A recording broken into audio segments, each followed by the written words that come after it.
¿El archivo negro? ¿Era Epstein un activo de inteligencia? En el mundo del poder real, el dinero es solo una herramienta, la verdadera moneda de cambio es la información. Durante décadas, un hombre sin un origen claro, sin una carrera académica brillante y sin una fortuna heredada, se posicionó en el epicentro de la élite global. Jeffrey Epstein. Pero tras su muerte en una celda de Manhattan en 2019, una pregunta comenzó a eclipsar sus crímenes. ¿Cómo un agresor sexual convicto logró mantener un pacto de impunidad con las esferas más altas del gobierno de los Estados Unidos? Hoy no vamos a hablar solo de sus crímenes, sino de la estructura que los permitió. Vamos a explorar la posibilidad de que la operación de Epstein no fuera una red de placer, sino una vasta operación de inteligencia y extorsión vinculada a agencias extranjeras, específicamente el Mossad. Para entender a Jeffrey Epstein, primero debemos entender a Ghislaine Maxwell. Y para entender a Ghislaine, debemos mirar a su padre, Robert Maxwell. Robert no era solo un magnate de los medios. Era un hombre con 3 pasaportes y lealtades cruzadas. Cuando murió en circunstancias misteriosas en su yate en 1991, el mundo descubrió que había saqueado los fondos de pensiones de sus empleados. Pero lo más revelador fue su funeral. Fue enterrado en el Monte de los Olivos, en Jerusalén, con los honores reservados para un héroe nacional. 6 jefes de inteligencia israelí, pasados y presentes, asistieron. El entonces primer ministro Yitzhak Samir declaró: "Él hizo por Israel más de lo que hoy se puede decir". ¿Qué tiene esto que ver con Epstein? Ghislaine no era una simple socialité. Ella fue la heredera de los contactos de su padre. Se dice que ella entregó a Epstein a las redes de influencia que su padre había construido. La teoría sostiene que Epstein fue el sucesor de Robert Maxwell en una misión específica: recolectar compromato material comprometedor.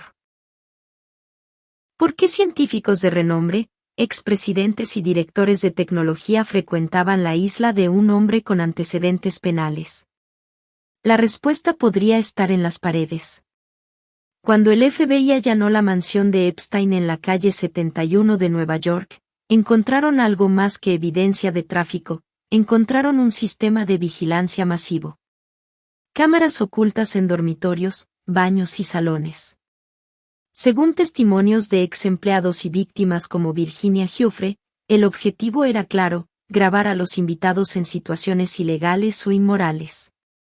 En el mundo de la inteligencia, esto se conoce como una honey trap, trampa de miel.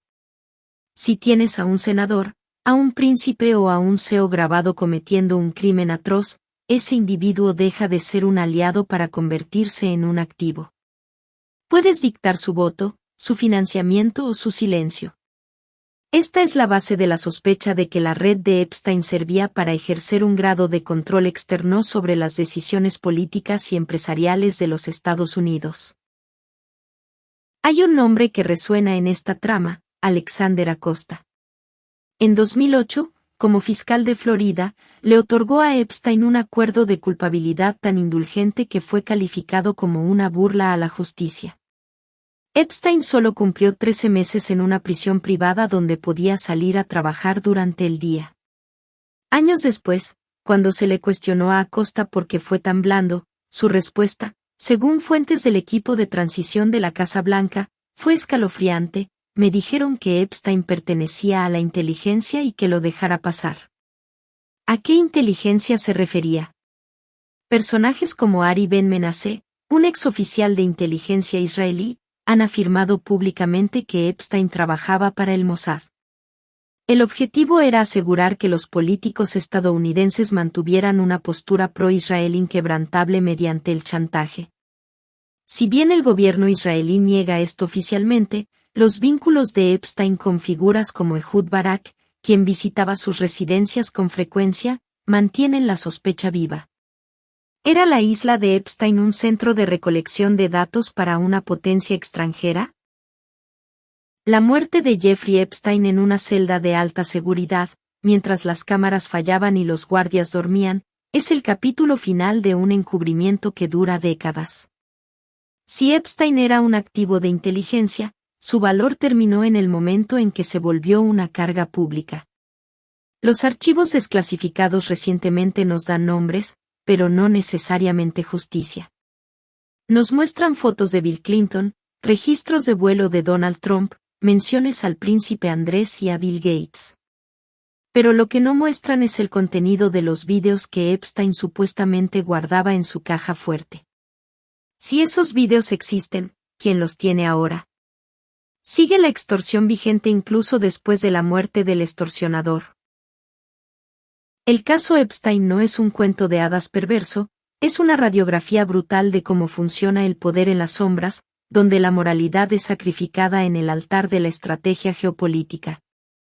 No se trata solo de un hombre y sus crímenes abominables, sino de un sistema diseñado para que el abuso se convierta en la herramienta de chantaje perfecta. Si aceptamos la tesis, respaldada por testimonios y la propia estructura de la red Maxwell, de que Jeffrey Epstein operaba como un activo de inteligencia, el panorama cambia radicalmente. La pregunta ya no es si hubo agentes extranjeros implicados, sino ¿para quién trabajaban realmente? Todos los caminos parecen conducir, directa o indirectamente, al Mossad y a los intereses del Estado de Israel. Esta red de honey traps, o trampas de miel, meticulosamente orquestada en mansiones y una isla privada, no tenía como fin último el placer de unos pocos privilegiados. Su verdadero objetivo era el compromat, la recolección de pruebas visuales de los crímenes más atroces cometidos por las figuras más influyentes de la política, la economía y la ciencia de los Estados Unidos. Esta información no era para denunciar los crímenes, sino para utilizarlos. Al tener a un senador, un expresidente o un CEO grabado cometiendo actos ilegales, el Mossad no solo neutralizaba a un posible adversario, sino que creaba un activo controlado.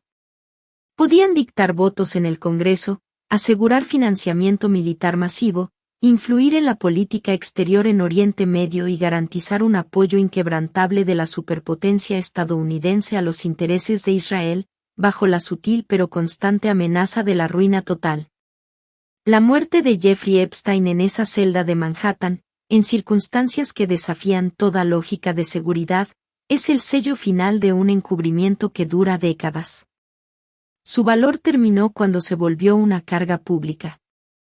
Pero el mecanismo que él operaba, la libreta negra, y los vídeos que supuestamente guardaba en su caja fuerte, ¿quién los tiene ahora? ¿Sigue la extorsión vigente, controlando el destino de naciones enteras desde el anonimato? Al final del día, los archivos que estamos viendo son solo papel y píxeles, la superficie de un océano de secretos. La verdadera historia está en el silencio cómplice de aquellos que, teniendo el poder de detenerlo, decidieron mirar hacia otro lado a cambio de protección o beneficio, permitiendo que la soberanía de una nación fuera comprometida a través del chantaje sistémico.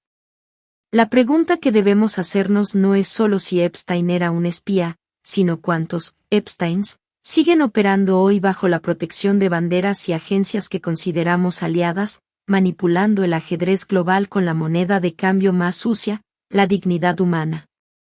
La verdad suele ser más oscura que cualquier teoría de conspiración. Y en este caso, la verdad apenas está comenzando a salir a la luz, revelando una red de control que se extiende mucho más allá de una isla en el Caribe.